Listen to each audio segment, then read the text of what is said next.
Now this chapter is all about understanding what makes a copy effective. You can be a great writer, there is no denying that. You can have great knowledge of the product also, no denying that.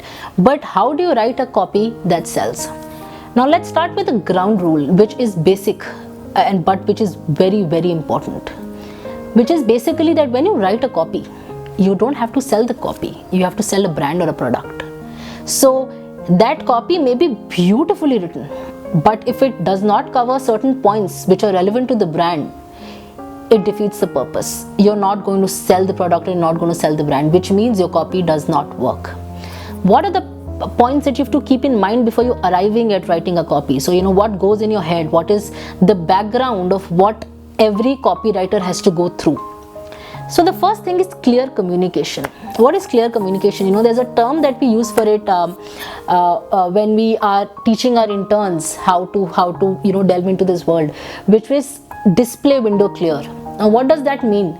It means that, have you seen when you walk out out of the shops on the street, you see certain things, you see a beautiful dress outside, you immediately know you want to buy it.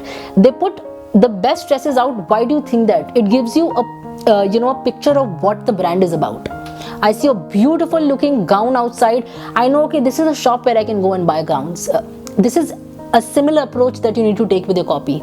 You read it and you need to know what's exactly the brand about and what is exactly the product about. So the communication has to be very clear. You cannot beat around the bush, because it does not give you that much time.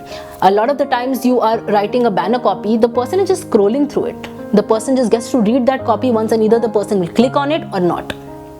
This happens in a lot of cases where people are working for a NGO. They're trying to raise funds. There's an ad. So now either I can come and tell you, okay, this is exactly what needs to be done, of course in a more creative way, and this is your CTA. The person will know exactly what to do. You beat around the bush a lot, the person loses interest. We are working at a time where we are in the digital world. Things are just continuously changing. So what is that scroll stopping copy that makes the communication clear and makes the person click on it? So that's number one.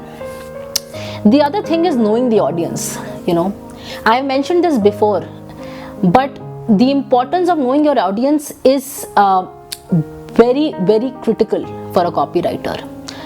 If I'm writing a copy that is beautifully crafted, but the person reading it does not understand it, so what's the point? If I am writing a copy for parents who are say 45 years of age, and I'm using a digital slang, defeats the purpose. They will not get it. Your copy is a fail. So knowing your audience is very important. You need to go and understand their behavior. Before we write and we take up a certain brand, or we work on a campaign for a certain brand, we go through their behavior patterns. What are the sites they're likely to be in? What is the kind of content they're consuming? What is the kind of language they're using? Everything needs to be very clear in your head, which is what will be reflected in your copy, right? The third point is researching. There is no end to the amount of research you can do. You have to look at all the competition. What is it that they're doing? How is it that they're doing it? What worked out for them? What didn't work out for them? A big example of this is what happened with Fair and Lovely. They had to change it from Fair and Lovely to Glow and Lovely. Why? Because that was the need of the hour.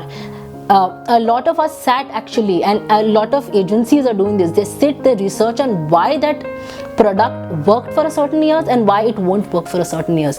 Why does it help you? It helps you in not repeating the same mistakes. It helps you in understanding, okay, what is it that my audience needs that I can improve and work on. The next part is editing your copy. As much as you love the words, because a copywriter loves his words or her words, right? How do you make it worthwhile? You have to edit more and keep it very minimal. If you look at this example of this fussy eater, the option 1 where he just says that, mom, I ate my sandwich, is enough to establish the fact that this bottle of ketchup is what made him change the decision. The other part where he says that, oh mom, you know I hate this, etc., but I finished my sandwich, those extra words are completely unnecessary. So you have to constantly look at it. It happens with me also a lot of times. I look at a copy, I'm like, oh my god, it's lovely, I don't want to change it, looks beautifully crafted, but in my head, and I look back and I say, are these 2 words necessary?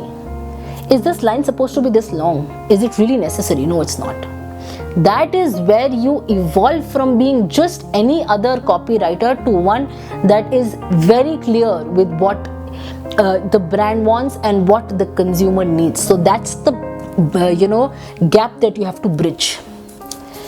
Now the other point is about hitting the sweet spot. What do we mean by that? See, understand that you don't have to just talk about the product, you have to talk to them. It's as if I'm writing a copy, and whoever is reading it thinks that it's written for them. Now suppose the example that's given here is of sturdy and long lasting. That's a product benefit that I can read in any brochure that's written for 10,000s of people, that I can read anywhere. But if I say smoothest shave ever, I give you an emotional benefit. I give you a takeaway that makes you think the addition, the contribution it can make to your life. That's the only way we can define. See, if I look at a Colgate ad, all the brands can make my teeth white. What is it that you are offering? Then I pick an insight. Maybe I pick an insight that talks about how it makes you more confident.